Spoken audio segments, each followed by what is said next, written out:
So I want to make a video about revisiting uh, none other than Hilary Clinton's policy proposals, her vision of America. So I'm gonna try to get this through this pretty fast. The reason I'm doing this is because a lot of people never bother looking at her policy proposals. They never bother looking at what she had and planned for her term. They just thought she was like the devil or whatever. So I wanted to like share some of policies to show that she actually had some pretty good ones. Um, I'm a progressive and I'm a Bernie voter.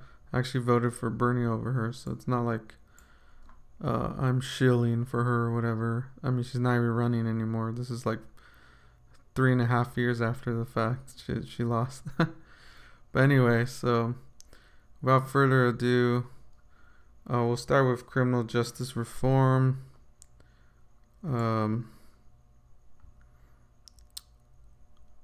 So the first one I wanted to bring up was that she wanted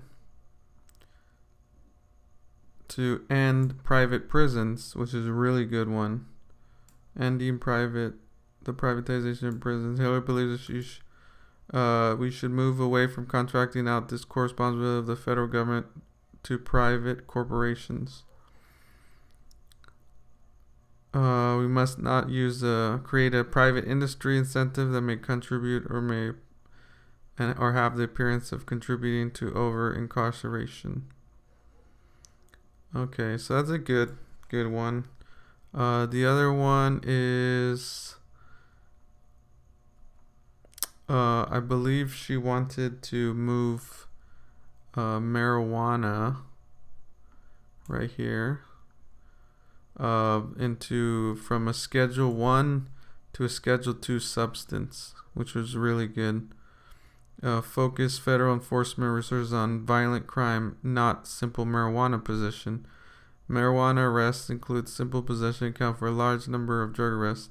Significant racial disparities exist for marijuana enforcement. Black men are significantly more likely to be arrested for marijuana possession than their white counterparts, despite the fact that their usage rates are similar. Hillary will allow states that have enacted marijuana laws to act as laboratories of democracy and reschedule marijuana for Schedule 1 to Schedule 2. So she's kind of leaving some leeway for the states to do that, but that would be very good. As you know, states are already legalizing it.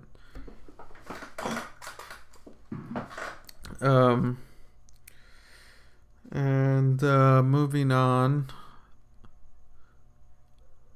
Obviously, getting treatment also in rehabilitation rather than incarceration is a big one for low-level nonviolent drug offenders. So that's big.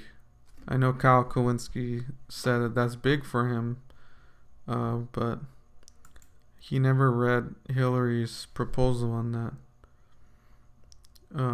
Is to replace incarceration with actual treatment over incarceration for low-level non-violent drug crimes. That's a pretty good one.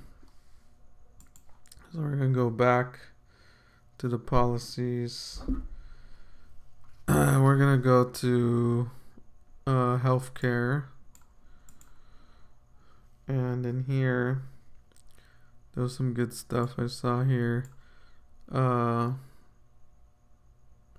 She wanted to lower the age from 65 to 55. She will also support letting people over 55 years old buy into Medicare. So that was really good. And then one that I personally liked was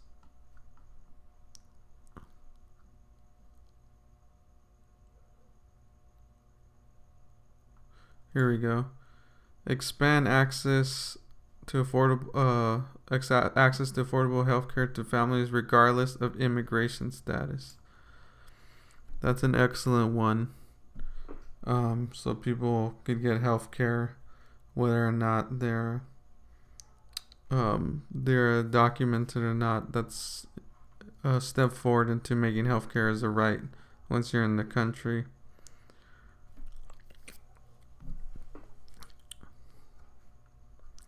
She incentivizing states to expand Medicaid and make enrollment through Medicaid and the Affordable Care Act easier. We're gonna move on to climate change.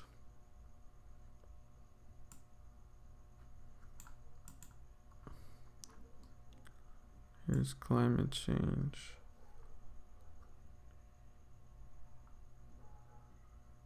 This one is really good that I read, was that generate enough renewable energy to power every home in America with 500 million solar panels installed by the end of Hillary's first term. That's a big promise right there. In first term, every house, every home in America could have some kind of renewable energy with solar panels. I mean, that would be huge if that was true, but you know, that's a big one that I would like to see. Reduce American oil consumption by 1/3 through cleaner fuels and more efficient cars, boilers, ships, and trucks.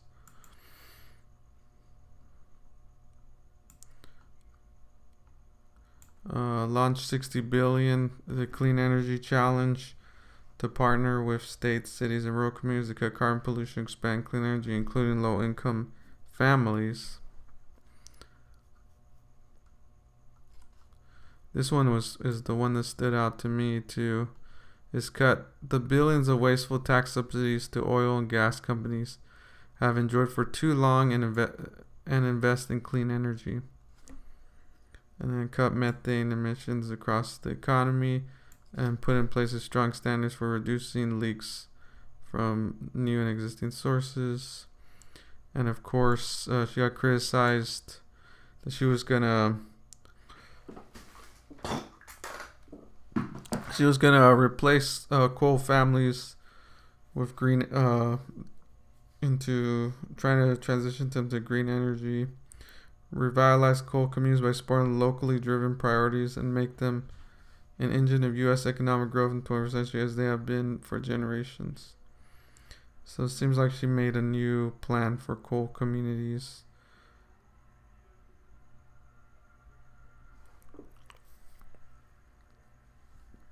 So there you go. I think actually Biden has a more thorough climate change, but now that's because I think climate change has become even more so a problem than it was 3.5 years ago when Hillary was, pretty much 4 years ago when Hillary was running.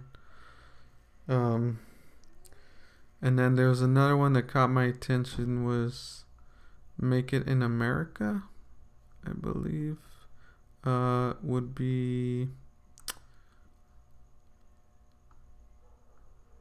in manufacturing.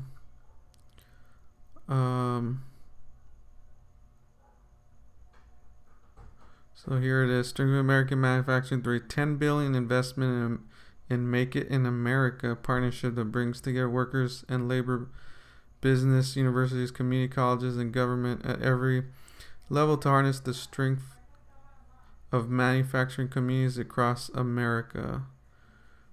Business that take part will pledge and shift jobs and profits from the partnership overseas, and we will support strong Buy America standards. So you make things here. So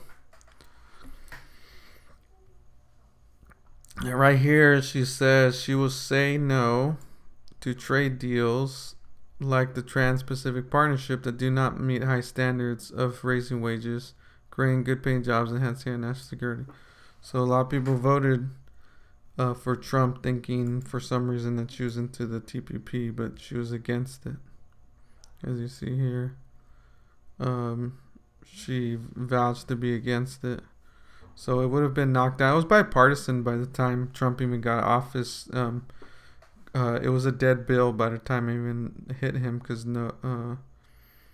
both all of Congress didn't really pass it, from what I heard. And then so a lot of it is just very vague. I want to get more to more specific ones. Like there's also voting. We can look at that. There's one that caught my attention up here.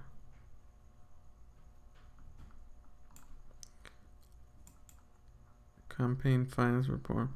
Overturned Citizens United. The Supreme Court case that unleashed hundreds of millions of dollars in corporate and special interest money into U.S. elections.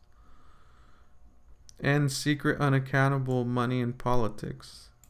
We need federal legislation to require outside groups and publicly disclose significant political spending. So just try and get rid of like dark money in politics until Congress acts. Hillary will sign executive order requiring federal government contractors to do the same. So that one's pretty big, if you ask me.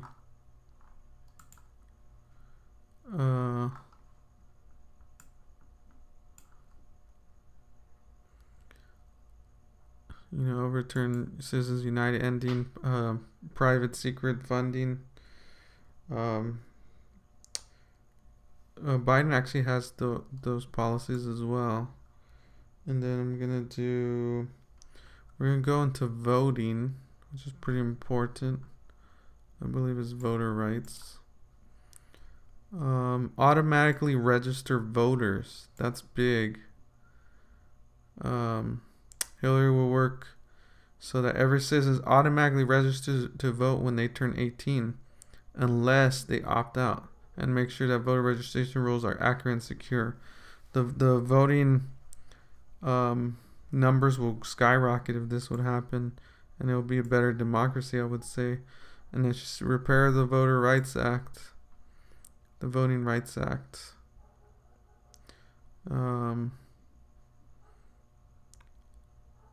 I'm not sure what the Voting Rights Act is. I would have to read into it more. But apparently it restricts voting access to the polls.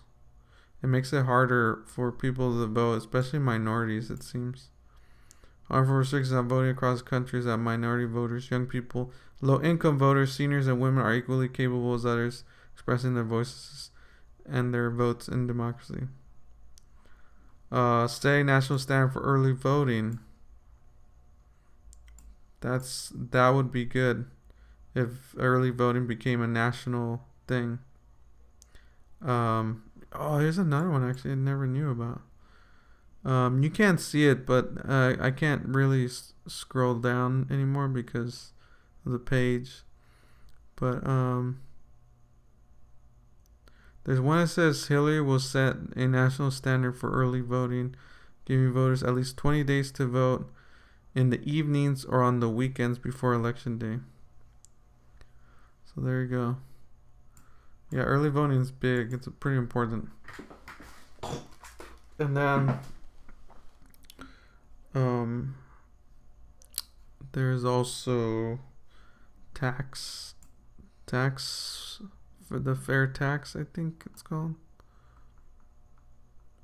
If I could find it. Well, I'm gonna go to ones that I already see right away. Here's a big one. Every student should have the option to graduate from a public college, university in their states without taking any student debt.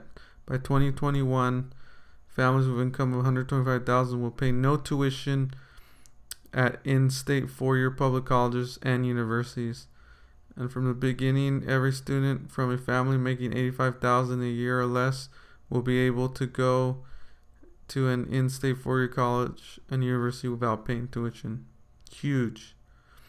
All community colleges will offer free tuition. So she's offering, I mean, that's more than what Biden's, well, I think Biden's offering that too, actually, now. And,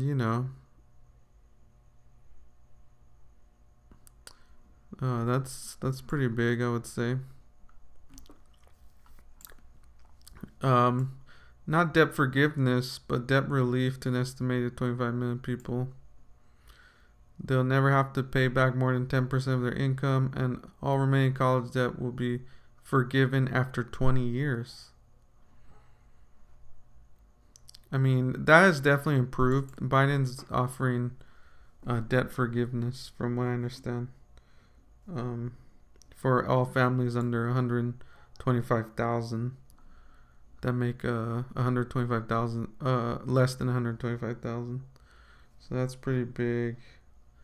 I guess I'll just do one more because I've been going on for a while.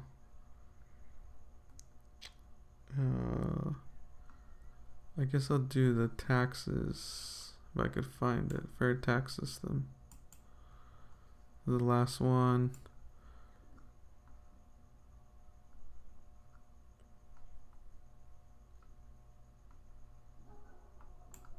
So this one's big. Close the corporate and Wall Street tax loopholes and invest in America.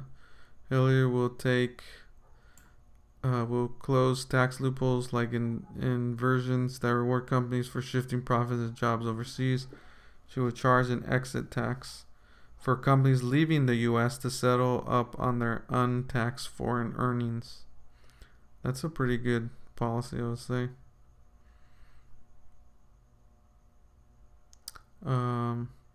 She would close tax loopholes that let Wall Street money managers pay lower rates than some middle class families, and should reward businesses that invest in good paying jobs here in the United States. So it's kind of like what Trump claimed that he was about, but he really wasn't.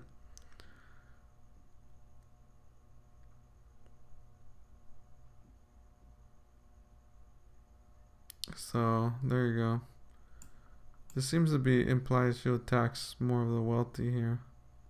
She'll ensure multi-million-dollar states are paying their fair share of taxes. Anyway. Yeah, so that's it. Let me know what you think. Those are a lot of policies that are certainly better than what the Republicans and Trump have offered the last almost 4 years. Not saying she would pass all of these, but I think it was kind of an injustice that none of these were really covered thoroughly. Only a few articles that I found that really pointed these out that even led me to this in the first place.